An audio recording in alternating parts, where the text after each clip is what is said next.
Bom dia para quem está assistindo esse vídeo de dia, boa tarde para quem está assistindo esse vídeo de tarde, boa noite para quem está assistindo esse vídeo de noite. Esse é mais um vídeo da série de aulões que o Pet Letras, da UFO, está oferecendo de graça pelo YouTube.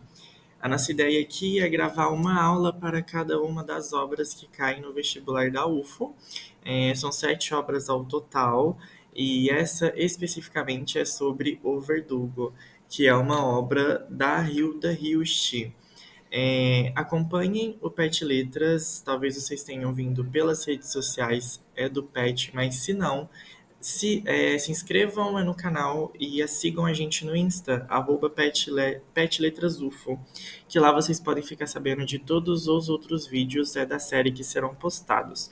Eu não sei em qual momento esse vídeo está sendo postado, mas se ele não for o último, tem mais alguns vídeos vindo, e se ele foi o último, já tem toda a série no YouTube do Pet, então entrem, acessem e não percam.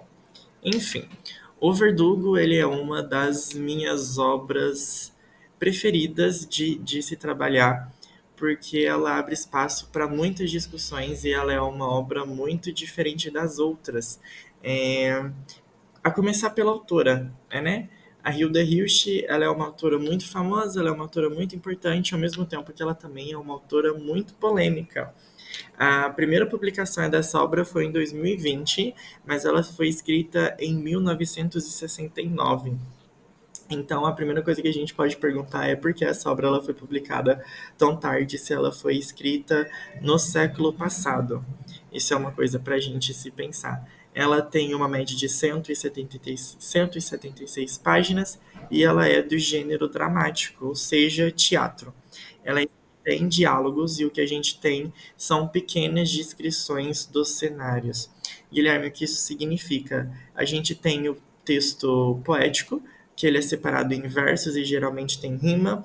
A gente tem o texto em prosa, que é uma narrativa sequencial, e a gente tem o gênero dramático, que é um texto em diálogos. Então, isso torna a leitura um pouco mais rápida. Isso não significa que seja mais fácil, mas isso torna a leitura um pouco mais rápida e um pouco mais fluida, o que é muito legal para você poder ler em uma sentada. O Verdugo é uma leitura para você ler num sábado, posso garantir. Um sábado à noite, você está sem fazer nada ali, coma alguma coisa, leia O Verdugo, que eu tenho certeza que você não vai se arrepender, e já vai estar estudando para o seu vestibular da UFO também. Enfim, a Hilda Hilst, o nome dela completo é Hilda de Almeida Prado Hilst. Ela foi uma poeta, ficcionista, cronista e dramaturga brasileira. Ela é considerada pela crítica especializada como uma das maiores escritoras em língua portuguesa do século XX.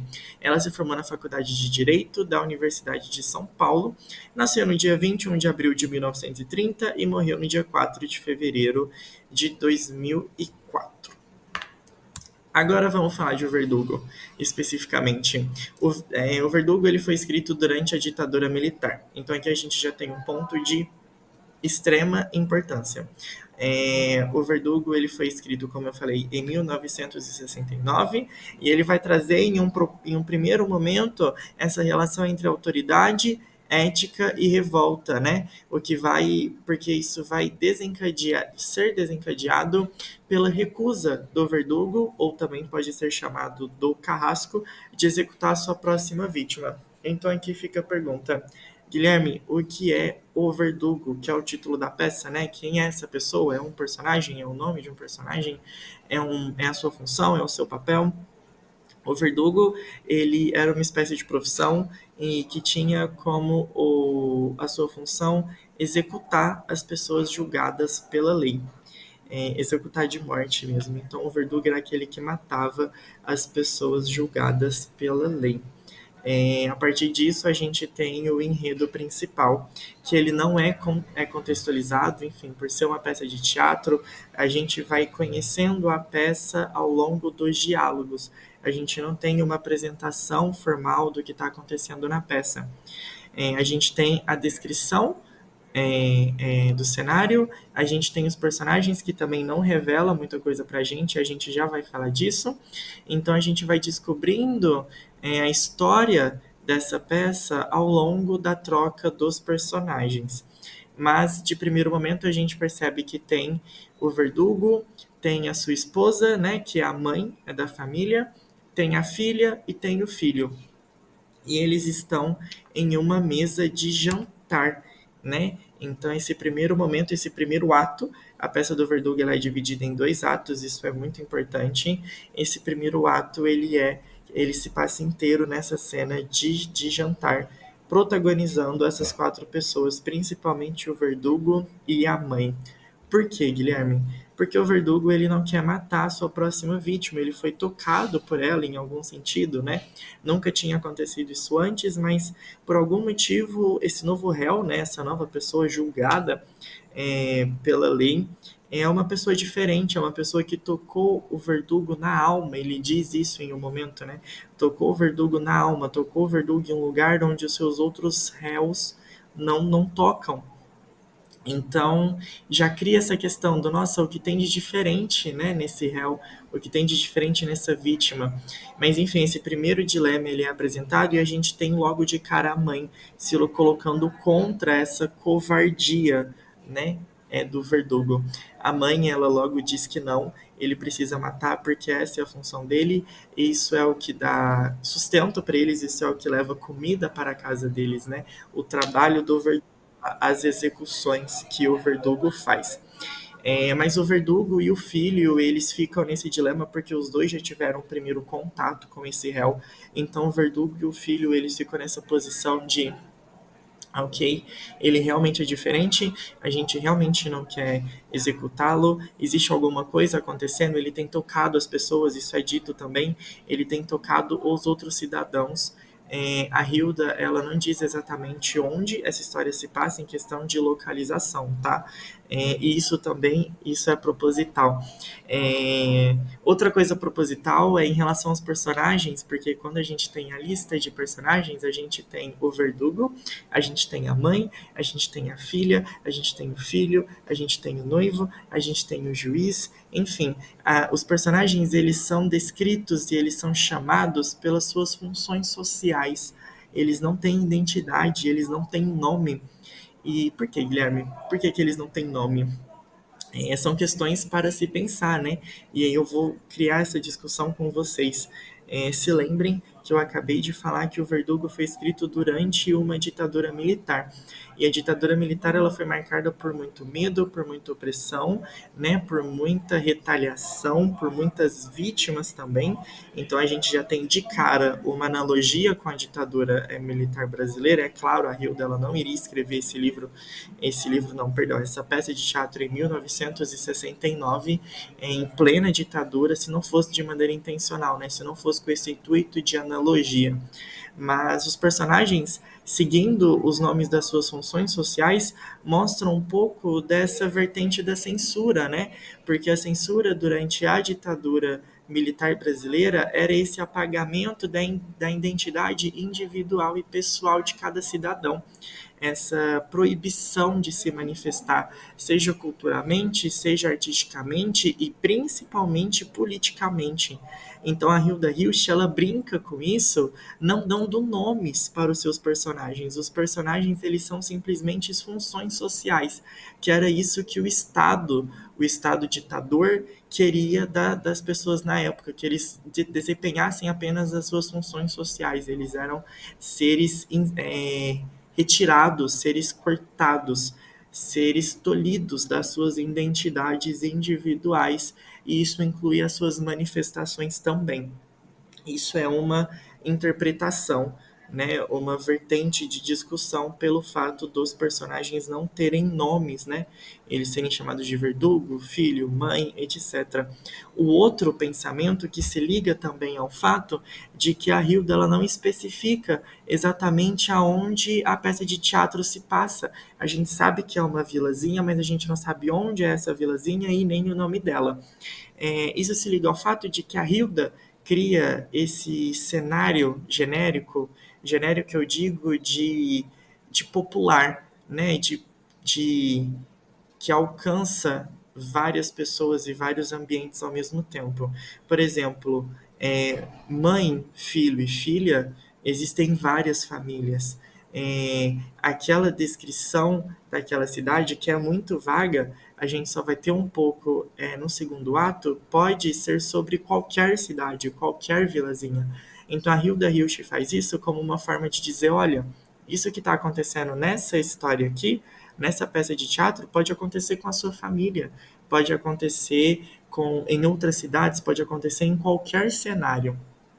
Então a gente traz esse outro ponto da discussão a respeito desses termos genéricos para os personagens, ao invés dos seus nomes.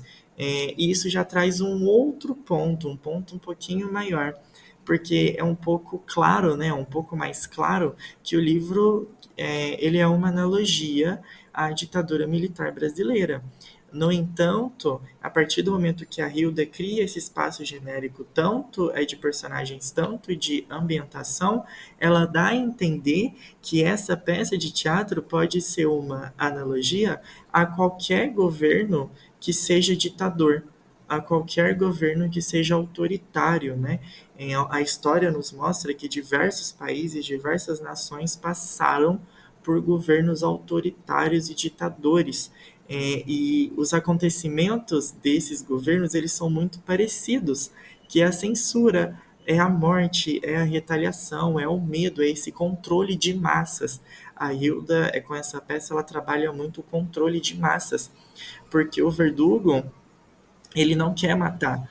O Verdugo ele não quer matar, mas a função social dele é matar. E ele tem essa função social atribuída a alguém maior por ele. Então tem essa relação de poder.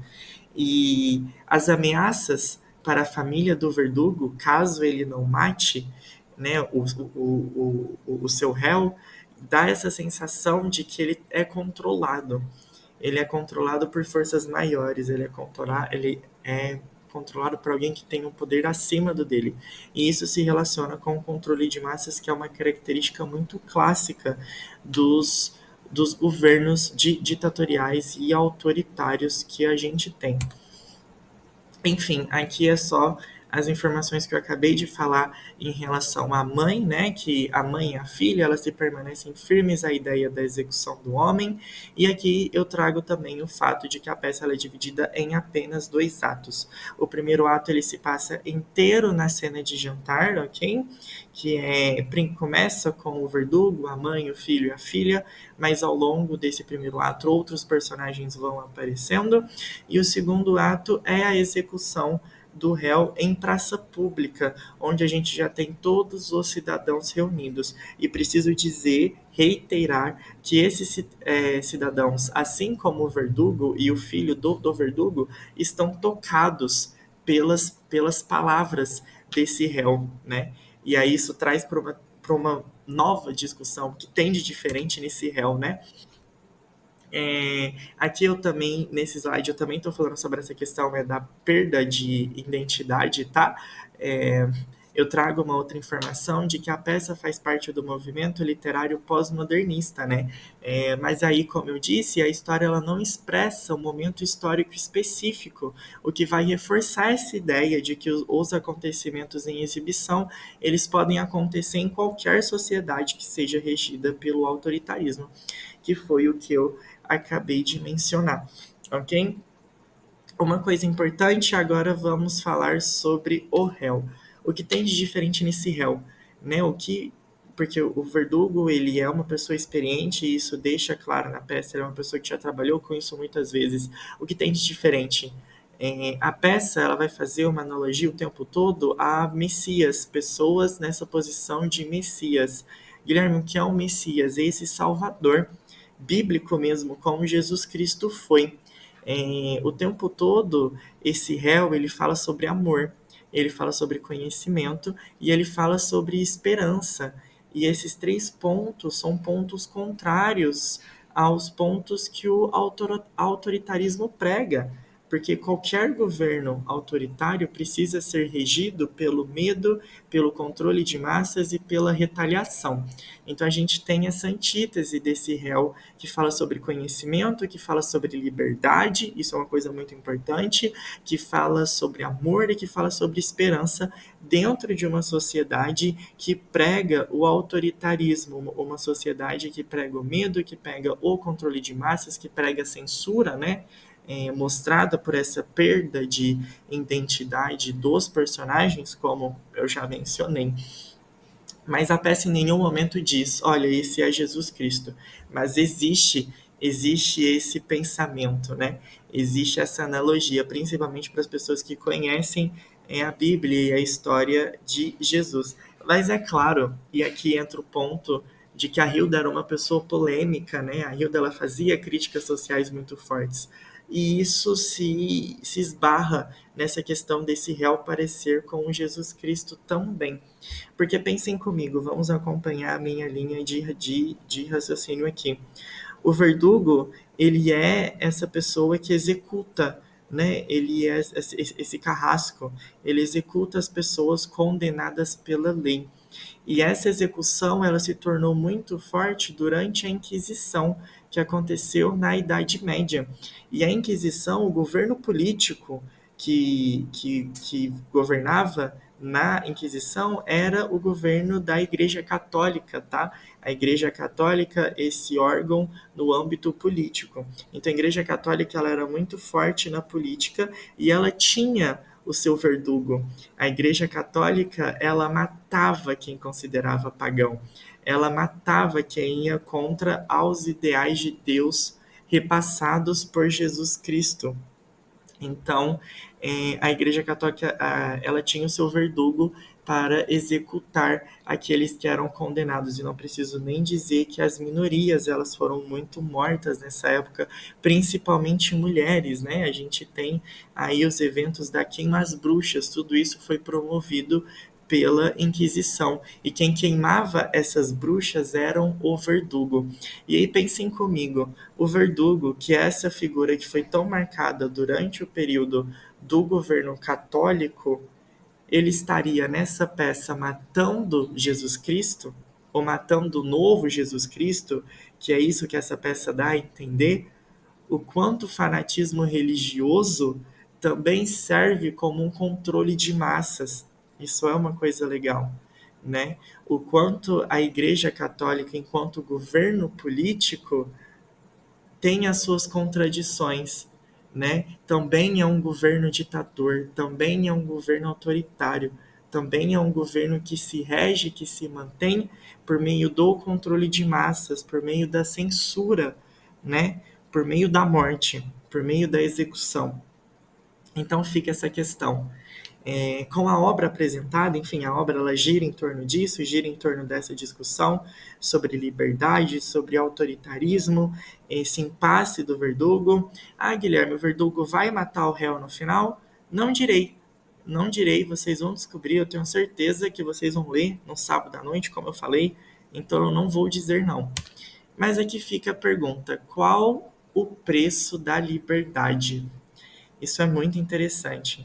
Isso é uma grande pergunta que gira em torno, né, de O Verdugo. O preço da liberdade é a morte, que é o que parece ser nessa peça, mas além disso, o preço da liberdade em governos ditadores, em governos autoritários, é a morte? E se for a morte, o quão pesado é para ser livre, né? Isso também é outra questão que a Hilda Hilst ela vai trazer.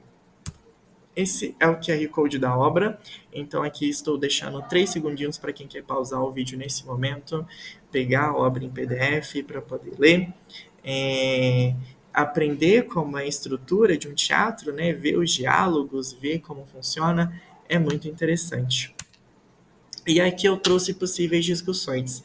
Guilherme, o que é isso? Quando vocês abrirem o arquivo do Verdugo para ler, eu quero que vocês se guiem por essas discussões que eu trouxe aqui, porque essas discussões podem ajudar a responder as questões do vestibular da UFO, porque como eu disse em outro vídeo, eu vou repetir nesse, as perguntas da UFA, elas não giram sempre em torno da narrativa, tá? Pode acontecer, mas não é sempre. Às vezes eles trazem questões que dialogam a obra literária com questões filosóficas, sociais e históricas. Então, essas possíveis discussões que eu trouxe aqui pode guiar vocês durante a leitura do Verdugo. Então vamos lá. A analogia do autoritarismo presente em O Verdugo com governos políticos ao longo da história.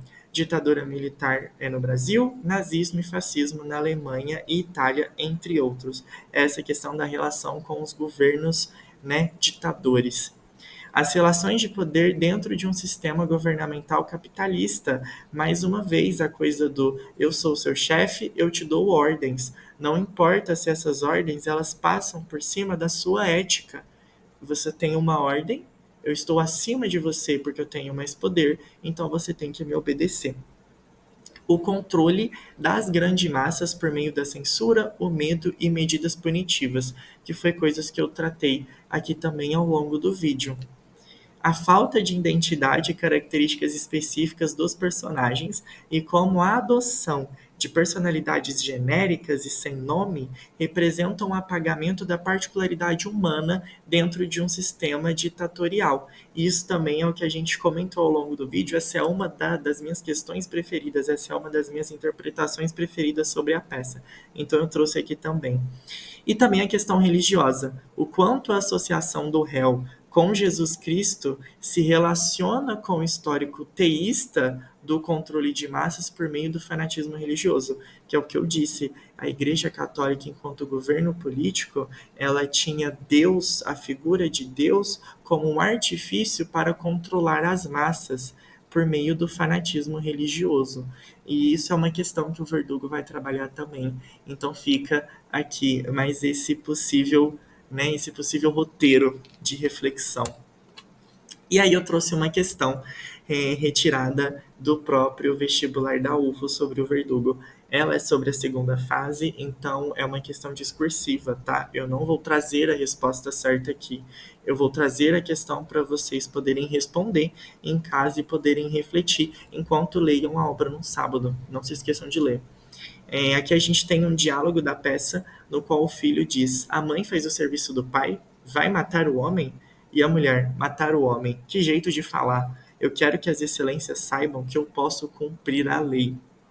Ao analisar o nazismo em A Parte Obscura de Nós Mesmos, uma história dos perversos, a historiadora psicanalista francesa Elisabeth Roudinesco entende que, e aí vem uma parte do texto da Elizabeth. O nazismo inventou efetivamente o modo de criminalidade que perverte não apenas a razão de Estado, como, mais ainda, a própria pulsão criminal, uma vez que, em tal configuração, o crime é cometido em nome de uma norma racionalizada e não enquanto expressão de uma transgressão ou de uma norma não domesticada. E aqui a gente tem a alternativa. Com base no drama Verdugo de Hilda Hilst, bem como no fragmento supracitado de Elizabeth Roudinesco, que a gente acabou de ler, explique de forma dissertativa. Letra A.